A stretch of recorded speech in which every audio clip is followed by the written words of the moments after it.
ये है दैनिक प्रातःकाल का डिजिटल एडिशन प्रातःकाल लाइव।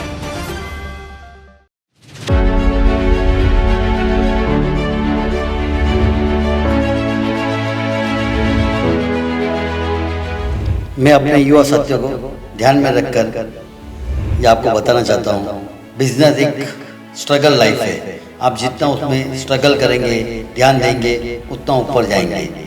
बिजनेस स्ट्रगल करना ही एक जीवन संघर्ष है। स्ट्रगल करेंगे तो जितना स्ट्रगल करेंगे उतना आप ऊपर एक सीढ़ी चढ़ते जाएंगे। ऐसा नहीं कि आप पैर से डायरेक्ट चौथी या पांचवी सीढ़ी से जंप ले लें। स्ट्रगल एक सीढ़ी, उसके ऊपर एक, उसके ऊपर एक, उसके ऊपर एक, वही एक बिजनेस का एक लाइफ है। और बिजनेस में आप स्ट्रगल करिए, कभी भी आप ऊपर आएंगे। प्रातःकाल लाइव द्वारा प्रवासी हस्तियों की मुलाकात हम आपसे करवाते रहते हैं और उनके साथ संवाद स्थापित करते हैं।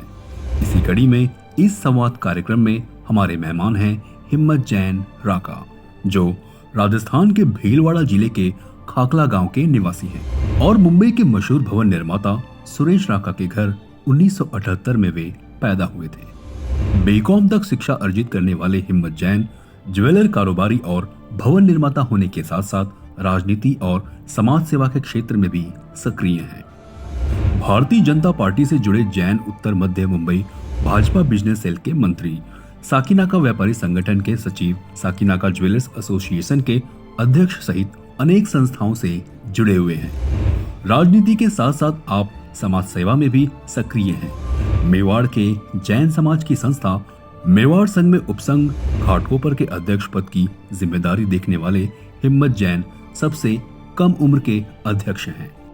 उन्होंने अपनी कार्य क्षमता व नेतृत्व क्षमता के आधार पर विशिष्ट पहचान बनाई है। प्रवासी समाज की उभरती हुई इस शख्सियत से बातचीत किया है हमारे प्रतिनिधि मनीष पालीवाल ने। नमस्कार, प्रातःकाल लाइव में आप सभी का स्वागत है। हमारे संवाद के कार्यक्रम में हम हर बार आपको भिन्न भिन्न लोगों से मिलवाते हैं। आज हम आपकी मुलाकात राजस्थान के भीलवाड़ा जिले के मशहूर समाज सेवी और बेहद कम उम्र में सामाजिक क्षेत्र में बड़ी उपलब्धियां हासिल करने वाले श्री हिम्मत जी राका से मिलवा रहे हैं। राका जी हमारे बीच बैठे हैं। हम उनके जीवन से जुड़े हुए कई सारे अनुभवों को इस वार्ता के माध्यम से आप तक पहुंचाएंगे। राका जी, आपका बहुत बहुत स्वागत है प्रातःकाल लाइव में। नमस्कार। Thank you. तो आइए बातों का सिलसिला शुरू करते हैं। राका जी, मेरा सबसे पहला सवाल है आपकी निजी जिंदगी का। आप अपनी शिक्षा और अपनी मातृभूमि के बारे में बताएं। मेरा जन्म खाकला, छोटा सा गांव है एक, डिस्ट्रिक्ट भीलवाड़ा, राजस्थान में हुआ।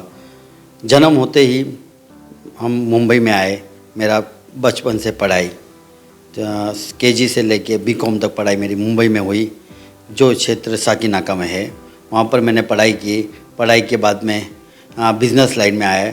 शुरुआत मेरी एक छोटी सी शॉप चालू की मैंने, ज्वेलरी की। वहाँ से मैंने एक शुरुआत की, अपनी कदम बढ़ाए। 1999 से बिजनेस लाइन में आए। राका जी, मुंबई के सामाजिक संगठन मेवाड़ संघ के उपसंघों में आप संभवतः सबसे कम उम्र के अध्यक्ष के रूप में घाटकोपर उपसंघ में अपनी सेवाएं दे रहे हैं। इसके बारे में क्या कहेंगे? जैसे कि आपने बोला, अध्यक्ष एक तो एक अध्यक्ष पद, एक तो व्यवस्था है, बस वो आते रहेगी जाते रहेगी।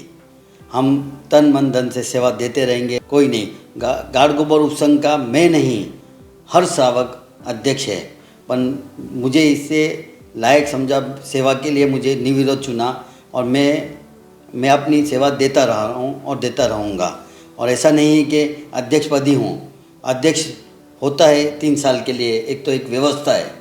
कल मैं चले जाऊँगा तो भी मैं सेवा देता रहूँगा और मैं इस पूरे तन मन धन से सेवा दे रहा हूँ और उसको आगे बढ़ा रहा हूँ। राका जी, हाल ही में आपके नेतृत्व में घाटकोपर उपसंघ में शानदार चातुर्मास संपन्न हुआ है, उसके बारे में क्या कहना चाहेंगे? जैसे कि आपको मालूम ही है, हमको एक चतुर्मास मिला था जून में। माँ साध्वी जी, विनय प्रभा जी एवं वनिता शीष जी का चतुर्मास मिला, उससे हम जुड़े। और 4 महीने में मुंबई में, मैं बोलना नहीं चाहता हूँ, पर मुंबई में एक ऐसा ऐतिहासिक चतुर्मास रहा। बहुत सेवाएं हुई, तपस्या हुई, 65 यंत्र का जाप हुआ, हर चीज़ में है एक प्रोग्राम होते रहे और एक ऐतिहासिक पल रहा चतुर्मास का जो यादगिरी रही और महासाध्वी जी की बहुत ही सेवा देते रहे। अभी 2 साल और मेरे हैं, हमारे हैं, और भी हमें ऐसे सेवा का मौका मिलेगा तो हम सेवा देते रहेंगे और करते रहेंगे। हिम्मत जी, समाज सेवा और राजनीति के अलावा आप व्यावसायिक क्षेत्र में बिल्डिंग निर्माण और ज्वेलरी के क्षेत्र में जुड़े हुए हैं। उस व्यवसाय को लेकर आपके क्या अनुभव हैं और ख़ास करके अपने युवा साथियों को क्या कहना चाहेंगे? मैं अपने युवा साथियों को ध्यान में रखकर ये आपको बताना चाहता हूँ, बिजनेस एक स्ट्रगल लाइफ है।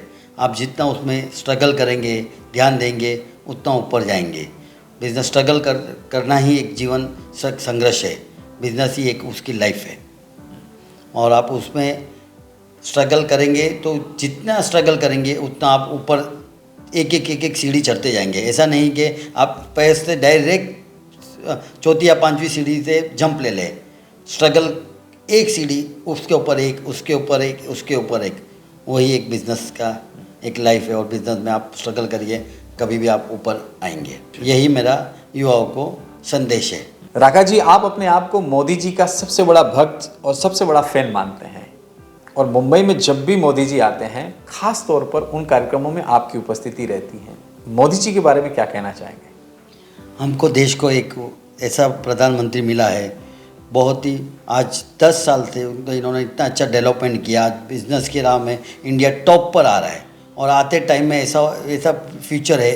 मोदी जी ऐसा करके जाएंगे कि इंडिया नंबर 1 पर आएगा। आज अमेरिका को भी वो पीछे छोड़ देंगे और शायद प्रधानमंत्री अपने को ऐसा मिला हुआ है, हमारी भी उम्र उनको लग जाए और देशभक्ति के लिए बहुत ही ज़रूरी है। आइए इसी कड़ी में हम आपकी मुलाकात कराते हैं हिम्मत जैन के पिता, मशहूर भवन निर्माता सुरेश राका से।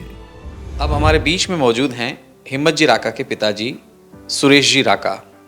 सुरेश जी राका कई वर्षों से भवन निर्माण के क्षेत्र में सक्रिय हैं और ख़ास तौर पर गरीब लोगों को झोपड़पट्टी रीडेवलपमेंट के बाद बनने वाली बिल्डिंग्स के माध्यम से मकान उपलब्ध करवाने में महारत हासिल है।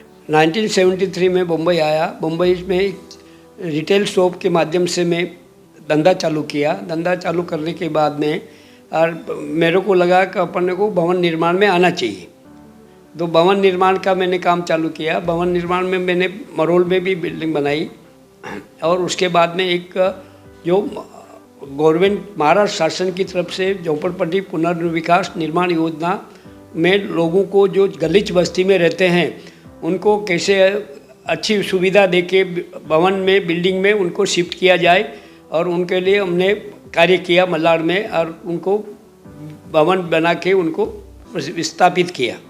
ये योजना किस तरीके से काम करती है उसके बारे में बताएं आप। ये योजना सरकार जो एकदम कोई भी अनलीगल गवर्नमेंट की ज़मीन पे लोग झोपड़पट्टी में बसे हुए लोग हैं तो उस सरकार उनको सुविधा देने के लिए अमले को सुविधा देती है कि आप उनको बनाओ और उनको बनाने के बाद में जितना उनको घर बना के देते हो उतना घर आप बना के बेच लो, तो आपको भी प्रॉफिट होएगा और झोपड़पट्टी वालों को भी सुविधाएं मिल जाएगी। क्या कारण रहा कि 1995 में SRA रीडेवलपमेंट प्रोजेक्ट सरकार ने लॉन्च किया लेकिन अभी तक बहुत सारे लोगों को घर नहीं मिल पाए? इसमें स्लम में बहुत अड़चनें आती है। कोई प्राइवेट लैंड होती है, प्राइवेट लैंड वाले उनको डेवलपमेंट करने के लिए नहीं देते हैं। एजुकेशन गवर्नमेंट के नियम के हिसाब से एजुकेशन हो नहीं पाती है, एजुकेशन करने में टाइम लगता है और उनको जो लोग उनके पास किसी के पास जो लीगल पेपर होने चाहिए वो मिलते नहीं हैं। कोई लोगों में शिफ्ट होता है, किसका लाइट बिल चाहिए, किसको वोटिंग ID चाहिए, किसको राशन कार्ड चाहिए, ये प्रॉपर मिल नहीं पाते तो उसके लिए वो पात्र नहीं होने के हिसाब से वो लंबित होता है प्रोजेक्ट। अभी सरकार ने पात्रता का नियम क्या रखा? अब अभी सरकार ने नियम उनको पात्र करने के पहले क्या था कि आदमी जो था वो पात्र होता था। अभी गवर्नमेंट ने उसमें क्या कोई जो झोपड़ा 2000 का बना हुआ है, 2000 बनाया तो उनको उनका मिलना चाहिए। पहले क्या होता था कि लोग 2000 में घर थे, 2000 का बना हुआ था झोपड़पट्टी, 2005 में किसने लिया, 2010 में किसने लिया, 2020 में किसने लिया, तो वो हिसाब से वो आदमी पात्र नहीं हो पाता था। तो सरकार ने देखा कोई आदमी पात्र नहीं होता तो झोपड़ी पात्र होनी चाहिए। तो झोपड़ी पात्र होती है तो झोपड़ी 2000 की है तो उसको झोपड़ी पात्रता देके उनको घर मिलना चाहिए। ये अभी नया प्रावधान आया जिसके लिए उनको जल्दी से जल्दी अभी झोपड़पट्टी डेवलपमेंट होने लगेगी। और अभी वो नया भी रूल आया है 2011, पहले 2000 पहले 95 था, उसके बाद में 2000 किया, 2000 के बाद में 2005 किया, अभी 2011 तक के झोपड़े पात्र होंगे। अभी सरकार ने नया नियम निकाला है। राका साहब, 70 वर्ष की उम्र में भी एक नौजवान युवा की तरह सक्रिय हैं आप। रोज़ सुबह उठकर आप मलाड आ जाते हैं, यहाँ के काम देखते हैं, पूरा टीम वर्क देखते हैं। आपके अंदर जो इतनी एनर्जी है, इसका राज क्या है? सिद्धांत से काम करेंगे, टाइम से उठना, टाइम से सोना, टाइम से काम करना, और लोगों को काम में एनर्जी रहेगी तो आदमी स्फूर्ति बनी रहेगी और 70 साल में भी आप वर्किंग कर सकते हैं इंसान। युवा को भी आगे, अपने युवा जो समाज के युवा हैं उनको भी बिजनेस में आगे आना चाहिए और सक्रिय रहना चाहिए और पढ़ाई लिखाई करके सब अच्छे व्यवसाय में आना चाहिए। समाज कल्याण काम करते हुए, पारिवारिक का जवाबदारी समझते हुए, धार्मिक में भी जुड़े रहना चाहिए और अपनी आत्मा का भी कल्याण होवे ऐसा अपने को काम सक्रिय समाज में रहना चाहिए, धर्म ध्यान में भी सक्रिय रहना चाहिए। तो आज के संवाद के कार्यक्रम में हमने आपकी मुलाकात कराई श्री हिम्मत जी राका और उनके पिताजी श्री सुरेश जी राका साहब से। निश्चित तौर पर यह कार्यक्रम आपको पसंद आया होगा। बने रहें प्रातःकाल लाइव के साथ। जय हिंद।